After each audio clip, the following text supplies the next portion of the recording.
जय हिंद, वंदे मातरम। नमस्कार दोस्तों, मैं स्वप्निल कुमार स्वागत करता हूं आप सभी लोग का अपने यूट्यूब चैनल एसएम कोचिंग्स में। और आज हम लोग के पास कक्षा 12 की भौतिक विज्ञान का एक मोस्ट इंपॉर्टेंट टॉपिक है। टॉपिक का नाम है प्रकाश वैद्युत प्रभाव के नियम या प्रकाश विद्युत उत्सर्जन के नियम। इस नियम को, इस सिद्धांत को जानने के लिए जितनी भी अन्य नियम हमको जानने हैं वो सारे नियम भी हम जानेंगे और उसके साथ साथ इस टॉपिक को भी हम क्लियर करते चलेंगे।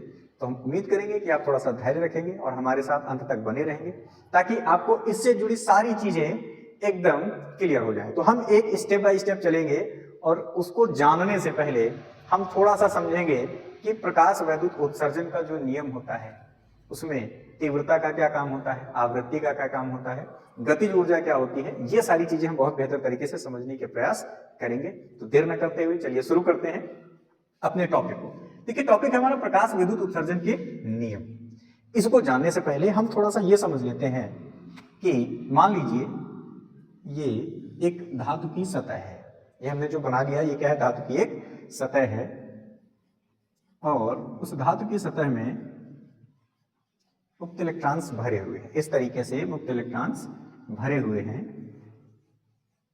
या ये कह लें कि धातु की सतह में मुक्त इलेक्ट्रॉन्स भरे हुए। देखिए, कुछ मुक्त इलेक्ट्रॉन धातु की सतह में ज्यादा नीचे होंगे और कुछ मुक्त इलेक्ट्रॉन धातु के बिल्कुल सतह पर ही होंगे। अब दूसरी चीज हम ये जान लें कि जो प्रकाश होता है, प्रकाश में द्वैत प्रकृति होती है, यानी ये दो तरीके से संचरण कर सकता है, एक तरंग के रूप में और दूसरा कण के रूप में। इस टॉपिक में हम जो समझेंगे तो हम मान के चलेंगे कि प्रकाश हमारा कण के रूप में चल रहा है। और जब प्रकाश हमारा कण के रूप में चलता है तो वो छोटे छोटे बंडलों व पैकेटों के रूप में चलता है, जिसको हम लोग बोलते हैं फोटान। और फोटान की एनर्जी होती है E is equal to H nu. Photon की ऊर्जा क्या होती है, E is equal to H nu, जहां H क्या होता है, H होता है नियतांक। H क्या होता है, H होता है नियतांक, जिसे हम कहते हैं प्लांक नियतांक। इसकी वैल्यू तो फिक्स रहती है। फिर बचता क्या है, न्यू।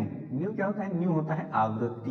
न्यू क्या होता है, आवृत्ति। जो भी प्रकाश इस धातु की सतह पर डाला जाएगा उसकी आवृत्ति क्या कहलाएगी, न्यू कहलाएगी।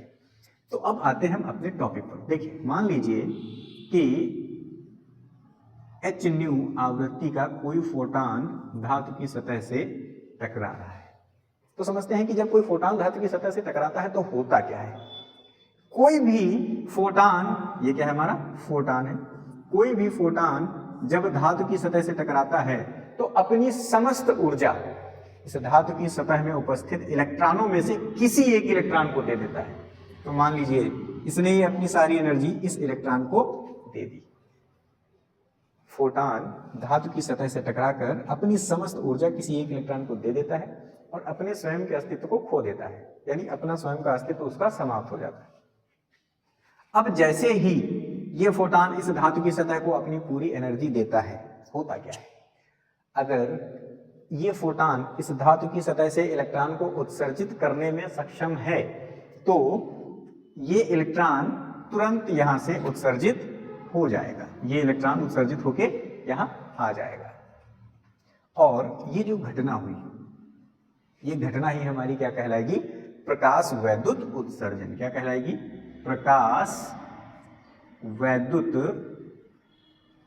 उत्सर्जन। ये घटना क्या कहलाएगी, प्रकाश वैद्युत उत्सर्जन। यानी प्रकाश डाला गया और इलेक्ट्रॉन क्या होने लगे, उत्सर्जित होने लगे। तो इसको हम उत्सर्जित इलेक्ट्रॉन भी कहेंगे। जो इलेक्ट्रॉन उत्सर्जित हुआ है इसको हम उत्सर्जित इलेक्ट्रॉन भी कहेंगे। तो ये पूरा कॉन्सेप्ट हो गया। देखिए, अब यहां पर हमने एक चीज कही कि अगर ये धातु की सतह से इलेक्ट्रॉन उत्सर्जित करने योग्य होगा तो, ये शब्द हमने कहा। योग्यता कौन डिसाइड करेगा कि ये इलेक्ट्रॉन उत्सर्जित कर सकता है या फिर नहीं कर सकता है। देखिए, योग्यता डिसाइड करता है एच न्यू। कौन कर रहा है, एच न्यू। और एच न्यू में जो एच है वो क्या है, वो तो प्लांक नियतांक है। प्लांक नियतांक का मतलब वो नियत रहता है, उसकी वैल्यू ना तो बढ़ने वाली है और ना ही घटने वाली है। तो भाई जब एच न्यू में से एच तो नियत है, बढ़ ही नहीं रहा है, घट ही नहीं रहा है, तो पूरी जिम्मेदारी फिर किस पे आ जाएगी, पूरी जिम्मेदारी आ जाएगी आवृत्ति पे। तो कहने का मतलब यह है कि किसी फोटान की ऊर्जा किस पर अब डिपेंड करने वाली है, उसकी आवृत्ति पे। अगर उसकी आवृत्ति ज्यादा है तो उस फोटान की ऊर्जा भी ज्यादा होगी। और अगर उसकी आवृत्ति कम है तो उस फोटॉन की ऊर्जा भी कम होगी। तो अब हम यहां से मैंने कहा कि ये कैसे डिसाइड करेंगे कि इसकी एनर्जी उतनी है कि नहीं कि ये इस धातु की सतह से इलेक्ट्रॉन को उत्सर्जित कर सके। तो देखिए, एक शब्द होता है, एक टॉपिक है देहली आवृत्ति। टॉपिक क्या है? देहली आवृत्ति। देखिए, वीडियो स्लो हो सकती है, तो अगर आपको ज्यादा स्लो लगे तो आप 2x में भी देख सकते हैं। देहली आवृत्ति की हमने बात की है, अब समझ लेते हैं देहली आवृत्ति क्या है। देखिए, वह न्यूनतम आवृत्ति जो धातु की सतह से इलेक्ट्रॉन उत्सर्जित करने के लिए आवश्यक है। यहां पर क्या बताया हमने? वह न्यूनतम आवृत्ति जो धातु की सतह से इलेक्ट्रॉन उत्सर्जित करने के लिए आवश्यक है, देहली आवृत्ति कहलाता है, या उसको हम क्या कहेंगे? देहली आवृत्ति कहेंगे। अब एक चीज देख लीजिए, अगर कोई आपतित प्रकाश किरण है या कोई आपतित फोटॉन है और उसकी आवृत्ति देहली आवृत्ति से कम है, तो हम सीधे सीधे कह देंगे कि अगर उसकी आवृत्ति देहली आवृत्ति से कम है तो वो धातु की सतह से फोटॉन उत्सर्जित नहीं कर सकता है। तो इसका मतलब देखिए, देहली आवृत्ति को हम न्यू नॉट से प्रदर्शित करते हैं। किससे प्रदर्शित करते हैं? न्यू नॉट से। तो इसका मतलब यहां पर जो ये फोटॉन है, इस फोटॉन को हम धातु की सतह पर डाल रहे हैं और ये इलेक्ट्रॉन को उत्सर्जित कर रहा है। तो इसका मतलब क्या हुआ कि इसकी जो आवृत्ति होगी ये देहली आवृत्ति के या तो बराबर होगी या फिर उससे ज्यादा होगी, क्योंकि हमने अभी सीखा अगर इसकी आवृत्ति इस देहली आवृत्ति से कम होती तो ये धातु की सतह से इलेक्ट्रॉन उत्सर्जित कर ही नहीं पाता, और ये धातु की सतह से इलेक्ट्रॉन उत्सर्जित कर रहा है, तो इसका मतलब इसकी आवृत्ति देहली आवृत्ति के या तो बराबर है या फिर उससे ज्यादा है। ये कॉन्सेप्ट हो गया देहली आवृत्ति का। देखिए, ये सब हम आपको क्यों बता रहे हैं? क्योंकि जब हम उस नियम को सीखेंगे तो उस नियम में इन सब चीजों का यूज रहने वाला है। चलिए खैर, अगले टॉपिक पे बात करते हैं। अगला टॉपिक क्या कहता है? अगला टॉपिक कहता है कि हम मान लीजिए इसको हमने एक फोटॉन दिया h न्यू, तो ये h न्यू जो होगा, h न्यू जो होगा, h न्यू ये दो भागों में डिवाइड हो जाएगा। किसमें किसमें? एक तो हो जाएगा W में, एक किसमें हो गया? W में, और दूसरा किसमें हो जाएगा? दूसरा हो जाएगा EK में। दूसरा किसमें हो जाएगा? EK में। अब यहां समझते हैं कि W क्या है और EK क्या है। देखिए, W होता है किसी धातु का कार्यफलन। W क्या होता है? किसी धातु का कार्यफलन। W क्या होता है? किसी धातु का कार्यफलन।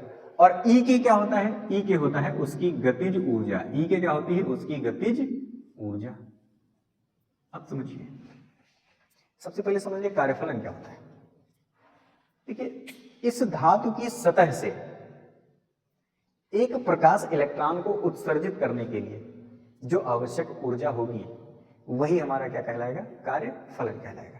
या ये कह लें कि इस धातु की सतह से इलेक्ट्रॉन को उत्सर्जित करने में व्यय होने वाली ऊर्जा को हम कार्यफलन कहेंगे। ठीक है, तो अब देखिए, अगर इस फोटॉन की ऊर्जा केवल इसके कार्यफलन के बराबर ही हो, इसको हम कुछ इस तरीके से भी देख सकते हैं। जैसे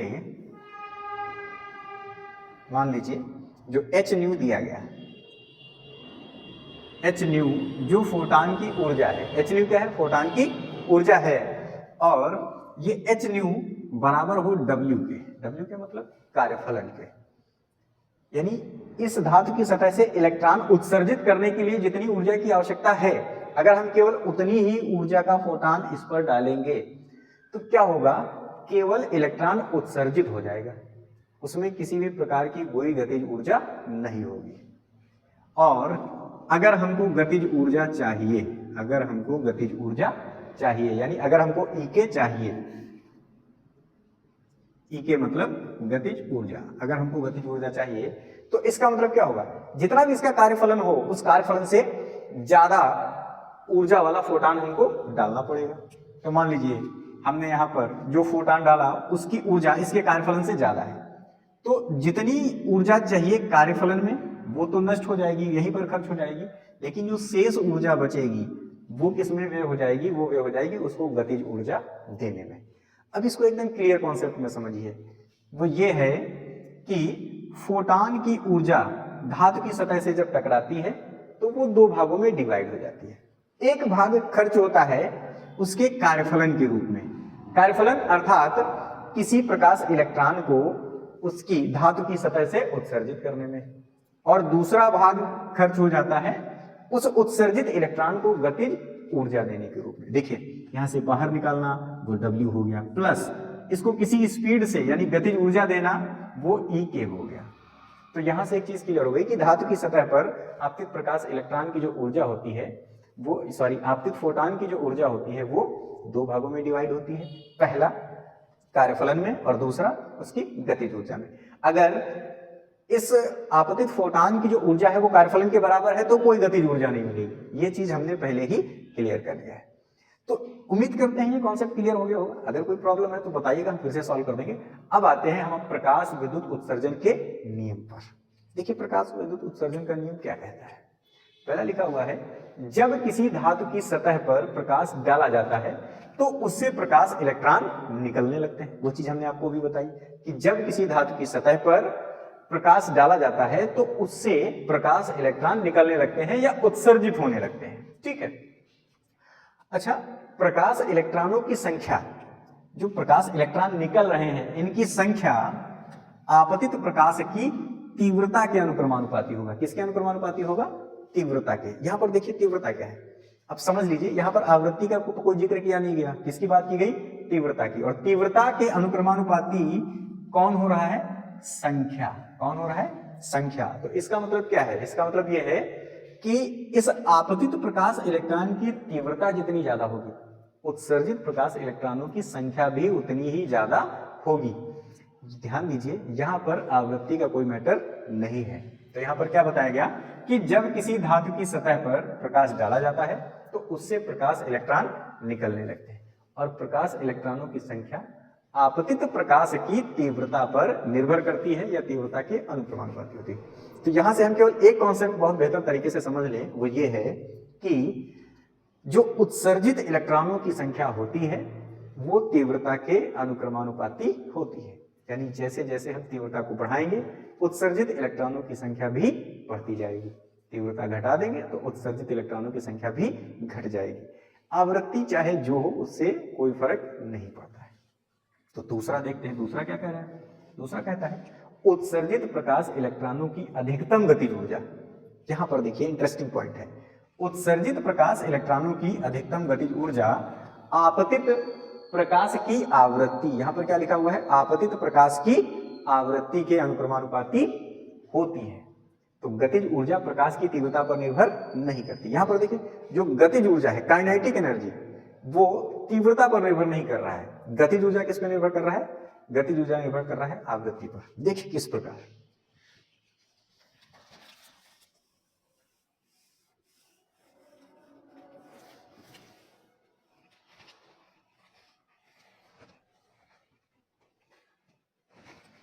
अगर हम चित्र में देखें तो हमने देखा कि ये फोटॉन है और जिसकी ऊर्जा h न्यू है। ठीक है।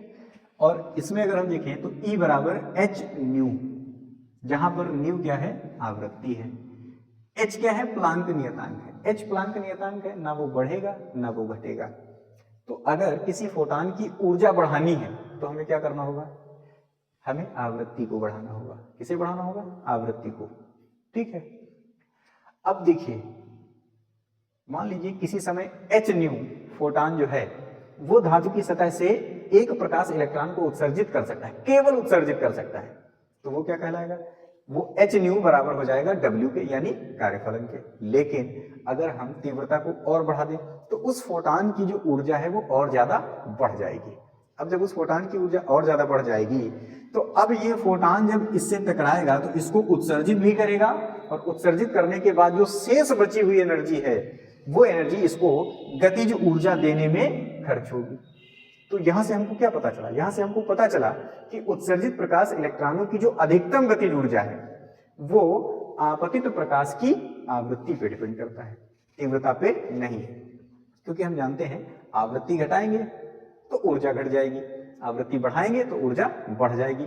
तो सीधे सीधे किसी भी फोटॉन की जो ऊर्जा है वो किस पे डिपेंड कर रही है? आवृत्ति पे। तो फोटॉन की ऊर्जा आवृत्ति पे डिपेंड कर रही है तो गतिज ऊर्जा भी उसकी आवृत्ति के ही अनुक्रमानुपाती होगी।